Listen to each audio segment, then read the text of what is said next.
The first speaker that we'll have in this section is Joe Blankenship. And Joe is a planner with the city of Kansas City. He's with the Long Range and Planning Preservation Division.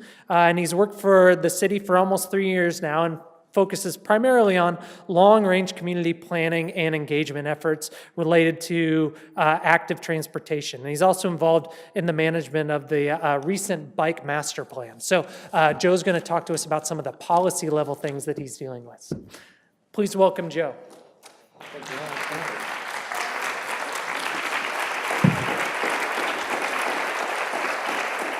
All right. Well, thank you, everybody, for inviting me to join you on this exciting summit. This is an important topic, and I'm happy to be a part of it. Today, what I'm going to be speaking on is the city's efforts to make our built environment a little bit more conducive to regular, everyday active transportation through our process called the 2018 Bike KC Master Plan Update. So what I'm going to go through today is basically our project background, how we've started this process. We've been working on this process for about 1.5 years now. How we've conducted our citywide engagement. Kansas City is a city of 318 square miles, almost 500,000 people. So we've tried really hard to do a lot of good engagement, but it's a lot of geography to cover. Who are we targeting this plan for? What's the vision and some of the goals for this plan? How we conducted some of our technical analysis, what we're doing in terms of implementation and a 5-year priority, and then what are some of the supporting policies, programs, and how are we going to measure success as a city moving forward? So the next slide. The reason we're doing this plan is in the end of 2016, about December of 2016, the city auditor, which is an independent agency within the city of Kansas City, released an audit stating that the current Bike KC plan, which came out in the early 2000s, was no longer sufficient to help the city reach some of its stated policy goals. And one of the most frequently cited policy goal statements that the community noted that we wanted to reach towards was becoming something called a League of American Bicyclists bike-friendly community at the platinum level. There's only 6 cities in the country that are bike platinum cities: Portland, Minneapolis, Madison, Wisconsin, cities that really support through infrastructure and through some supportive programming, biking, and helping their citizens and visitors get on bikes as a means of transportation, not just recreation. So we had set out a goal of becoming a bike platinum city by 2020, and in 2016, the auditor came out with this report saying that the plan that we have on the books now would not reach that goal. So the next slide. 13 recommendations specifically came out of that audit report. We had to touch on framing the condition of cycling in Kansas City today, setting a clear vision for what cycling should be in terms of how it relates to our city, establishing performance indicators, adopting additional design guidance. 2001 was when the Bike KC bike route map came into the city's being, and since that time, over the last 10 years, there's been a quick acceleration in roadway treatments to accommodate bikes.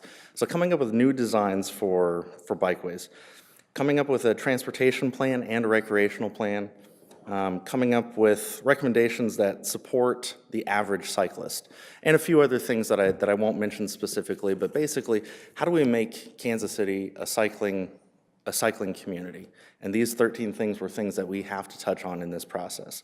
So the next slide, we talk about our timeline. So we had basically 4 stages of this process. The first process was engaging with the community, setting some background context, establishing a vision for what we wanted to move forward with.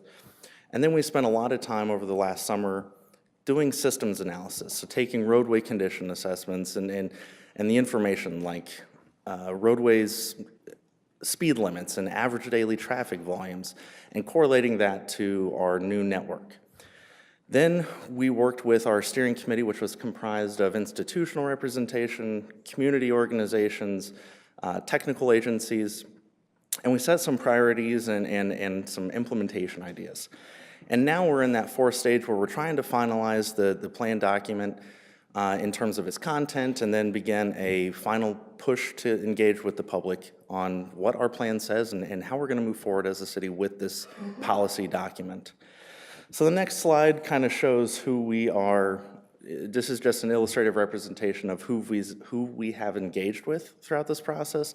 We've been lucky enough that Kansas City is one of the most unique cities I've ever worked in that we have a robust community involvement approach. You know, the city of Kansas City does a really good job of working with partners like Children's Mercy and Bike Walk KC to really make sure that we hear a lot of voices in our formal planning processes. We try not to work in silos, and we try not to, we try not to do top-down planning. We really want as many voices in the community as heard as possible. And this slide is just indicative of some of the key players throughout this process. So the next slide, we'll start getting into, some of our engagement efforts. So doing a bike plan afforded us a really unique opportunity to engage with the public in unique ways. We didn't just have formal public meetings. We had rolling bike meetings. We engaged with students at local schools. We engaged with Bike Walk KC, Revolve KC. These are organizations that provide programs and help support policy efforts at the city-wide and regional effort. The next slide, these are just some survey, some by the number things, right? So when we conducted our outreach, we actually had no external resources to assist with our planning effort. We didn't hire a consultant to help us. We worked in-house to do real community level engagement. So one of the things that we did was regular updates to our city's Bike Ped Advisory Committee. We formed a community task force and a technical advisory committee that I've mentioned before, and we did a lot of public outreach. And one of the things that we're most excited about sharing is that we got 1,500 responses to a community-wide survey that we did. It was both an online survey and an in-person survey where we had gone to a few local schools. We went to special events like the celebration at the station and the Jazz Fest, and we really tried to get as many voices involved in the process as possible. We invited people to come speak with us, and we went out and tried to meet people where they were at. We also did traditional public meetings, student focus groups, and like I said, some of the rolling bike meetings. So the next slide transitions into what we heard. Next slide. We asked, in Kansas City, is bicycling safe, convenient, and practical? Almost 80% of people said no, this is not the case. I think that's a staggering figure, and this bike plan tries to address it. If 80% of our city doesn't believe that it's safe and convenient to bike, then that's also probably indicative of that there's challenges in the walking environment and access to transit. The next slide, we tried to ask people, how would you describe biking in Kansas City today? We wanted some qualitative responses. So some people said it's difficult as a mode of transportation, it's growing in popularity, it's lagging nationally, but there are some positives. It's scary and intense. It's getting better, but not inclusive for the interested but concerned. And the interested but concerned is the key phrase there. And I say that because the next slide shows that there is research that's been conducted over the last 10 years or so that shows there are 4 attitudes that the general population has towards biking. About 1% or so consider themselves the strong and fearless cyclist. These are the folks that you see most frequently on the roadway where there's, they're dressed in lycra spandex, they're going really fast. I'm not that guy. I consider myself enthused and confident, and that's about 3 to 6% of the general population considers themselves enthused and confident. These are folks like myself who want to ride more frequently and do ride quite frequently, but we would prefer some dedicated infrastructure like bike lanes or trails. I'm going to skip the large yellow box and go to the about 33% people nationally think that either for some reason, either due to physical limitations or lack of interest, they're just uninterested in the subject matter of cycling. But the vast majority of people, about 60 to 66% of folks, identify themselves as what we call the interested but concerned. They're interested in cycling more for both recreation and transportation-related issues, but they're concerned about their ability to do so safely. So over the last 5 to 10 years, this audience has been what national bike plans gear their policies and their network and their infrastructure towards. How do we get this huge latent demand of people, 66% of the general population, how do we get them on a bike, get them feeling comfortable? We're talking about people who don't have access to a car. 11% of households in Kansas City, Missouri don't have a single vehicle. And that shocks some people, but that's the reality of it. How do you get folks with children, families, to ride to and from school, to and from those short 1 to 2 mile trips from their home, those everyday trips to the grocery store? How can you reduce some of those vehicle miles traveled and get people on a bike? This is the audience that will help us get there. So the next slide, we asked, if you go back one, we asked that question of our own Kansas City survey respondents. So of the 1,500 folks that we surveyed about the bike plan, 42%, a plurality of people, said that they are interested but concerned. Just under that figure, 41% identified themselves like I do, the enthused and confident folks that want more infrastructure to support their bicycling. So over 80% of people in Kansas City said that they want the city to do a little bit better of a job in getting more infrastructure. So the next slide shows that the top 5 things, you can't really read that and I'm not expecting you to, but the top 5 most frequently cited issues about what prevents people from biking in our city relate to physical roadway conditions, either feeling not safe, prevalence of potholes, lack of lighting, facilities not connecting, and when I say facilities, I mean bike lanes not connecting to one another, bike lanes not leading them to and from transit locations. So these are things that the city can address through a policy and a program like a bike plan. So the next slide, we asked what would make people bike more. People said things like if Kansas City had dedicated protected bike lanes, and protected bike lanes are, and I'll show a picture of what that is here. The top two slides show basically that there are protecting elements that separate you from traffic. So you have things like off-road trails or things like we call protected bikeways that are basically, there's some vertical element in the roadway that prevents vehicular traffic from coming into that dedicated space for bikes. So if anybody's experienced Armour Boulevard in Midtown, that's the Kansas City, Missouri's first protected bikeway in the entire city.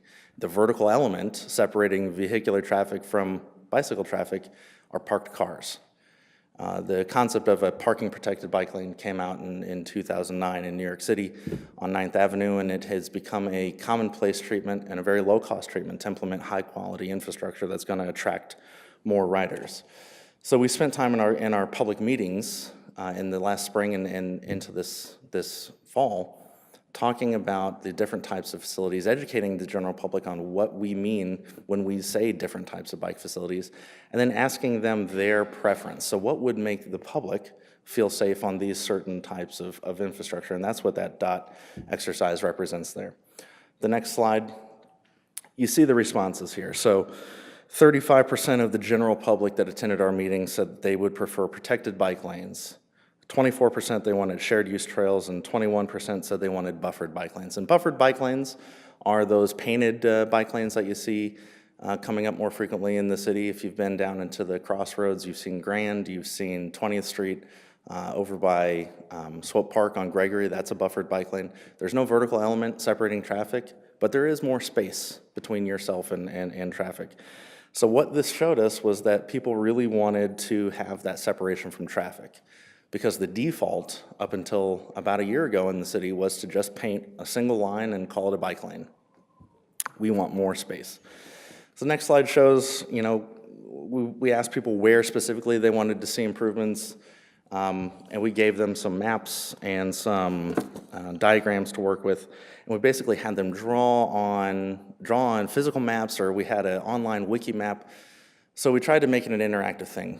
Everybody in their own neighborhood is the expert of their neighborhood. They know those connections a lot better than I do, a lot better than some of our staff that's even been there long term. So we wanted to see as many routes as possible and start finding those common linkages. So the next thing we wanted to look at were what are some of those key destinations people are trying to get to and from. Things like work, schools and colleges, transit stops, restaurants and retail, trails, parks, and grocery stores really emerged as top contenders. Institutional uses aside from schools and colleges, like libraries and hospitals, emerged as important destinations too, but they didn't actually rise to the top of our respondent list, which I thought was a little interesting. So we took that public feedback, and the next slide we see, we did a series of technical analyses points where we looked at land use patterns, key destination locations, so where are these work centers concentrated, where are schools concentrated, and then we started to see where the connecting gaps existed. So that storyboard on the right-hand side is just an example of some of the illustrative maps that we did through our analysis that helped us come up with the new Bike KC network.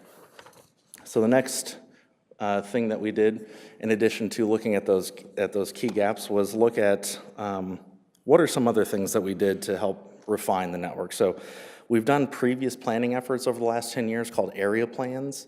Midtown Plaza area plan is the geography that we're sitting in here. We did 18 of those throughout the city, and over the last 10 years, we collected data on where people wanted to see bikeway and trail improvements. We looked at the topography and the slopes in Kansas City. Kansas City is an extraordinarily hilly city. You can't get around it. But what our network tries to do is find those lower meandering slopes and gear the projects on those streets. You're not going to find a street that doesn't have a hill, but we tried to minimize it. We also looked at some of the work that our great health department has done in terms of life expectancy and low life zip codes, and see where are the deficiencies in our existing network there, and how can we correlate that into a better network into the future. Our partners at Bike Walk KC did something called a latent demand analysis that we were able to utilize, showing that based on demographic and built environment areas, where can there potentially be a higher prevalence of riding if we were to build sufficient infrastructure. So we had a lot of great technical components. And the next slide, we get to a vision statement and plan goals. And I think I may have skipped that slide, but basically we used all that public information to come up with a key vision statement and 10 goals for the plan. And that's framed our implementation and our prioritization moving forward. So how do we translate all that into a network? Basically by incorporating the 6 E's: engineering, education, equity, evaluation, enforcement, and encouragement. The partnership, the Safe Routes to School National Partnership, has utilized these 6 E's for the last 5-10 years, helping school children and parents and teachers evaluate their existing ability to get to and from school on foot. And we believe that this is a great set of criteria to look at in our citywide bike plan as well. So next slide shows some of the actual meat, some product that we come up with. So we have a 665 centerline mile network. So what that means is, of all the roadways in Kansas City, about 1/4 of them or so, we identify on our updated Bike KC network. We have 3 categories of facility types, which is a new change from what our current bike plan does. Our current bike plan doesn't give any guidance on what type of bike lane goes on what roadway. This new plan does. We talk about low traffic, calm streets that we don't need to do too much to. Those are called shared streets. It's about 1/5 of the system maybe. Another 1/5 or so of the system is minor separation facilities, so things like painted bike lanes or painted buffered bike lanes. But the vast majority of our system, just under 400 centerline miles, we're recommending for protected bike lanes. And this will be a drastic shift from current practice in Kansas City and will help us quickly catch up to some of our national leaders. So we're really excited about this. Next slide kind of illustrates what we mean by different types of facilities. The 2 slides on the bottom left, the painted, the dark asphalt with the planters and the trail, those are protecting you from vehicular traffic. Things like parked cars in the upper right picture, easily implementable things. The next slide shows some other facilities. Our 20th Street facility in the Crossroads is a minor separation buffered bike lane. And then we have a picture of a shared street on the upper right. And as a side note, this was a picture from a great event that when I was working with Bike Walk KC a few years ago, we did a bike to school day with about 50 kids from Whittier Elementary in the historic Northeast. And this is the type of street, and this is the type of audience that this plan is trying to gear itself towards. So the next slides we'll kind of move through more quickly. We come up with a 5-year network priority because we want to figure out, okay, so there's a quarter of our roads in the city are going to have some sort of major bikeway facility on it. How do you start to hammer away at it? Well, a 5-year priority system will help us get there. So we're talking about focusing on 126 miles of roadway over the next 5 years. We have a lot of projects that we're studying right now. If anybody's heard of the Gillum Roadways project or the Lexington Gladstone project or the Charlotte Holmes project, these are all projects that we're studying bike infrastructure on. We need to finish what we've started because a lot of it has had robust public engagement. Let's finish what we started there. Phase 2 starts linking key connections and getting those critical spinal corridors in the city. So one of the things that we want to do is look at Linwood, connecting Midtown Kansas City through the east side into the Independence area by the stadiums. We also want to make sure that we're hitting north of the river. North Oak will be a street that we want to study and figure out how to put a good bike lane on that really busy but well-connected street. The next few slides we can just sort of quickly go through. There will be some keynotes that we have to be aware of. There are other policies and other realities in our city. Our streets are the biggest public asset that we have in the city, and there's multiple needs on each street.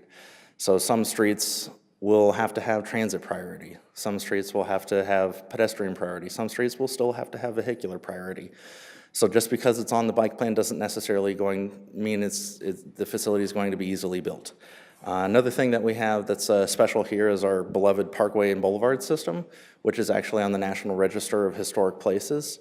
When we make changes to those roadways, we're going to have to make sure that we comply with the National Registry. How much is all this going to cost? The next slide kind of breaks down the fact that we looked at a figure of financial impact of each facility type. The next slide shows the total system cost. And these numbers will change in the next month or so, but let's call it $400 million just for the sake of argument. And $400 million sounds like a lot, doesn't it?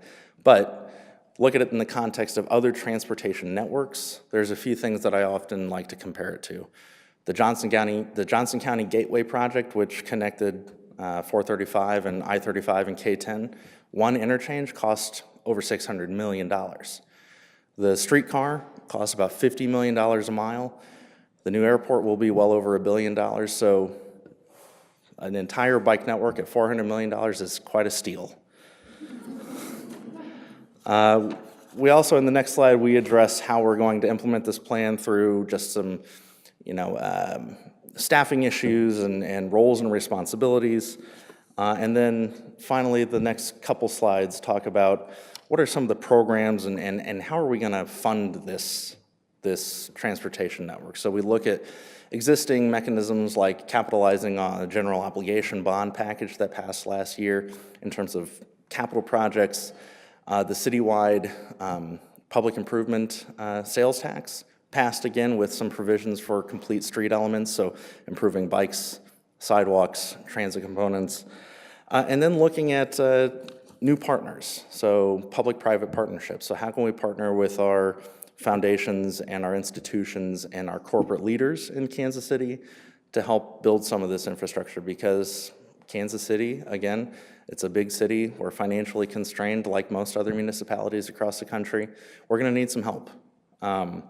So that's some funding things, and then we have end-of-trip facilities, so your destination doesn't stop your transportation. We don't build roads with no parking lots, so we probably shouldn't build bikeways with no bike racks, right?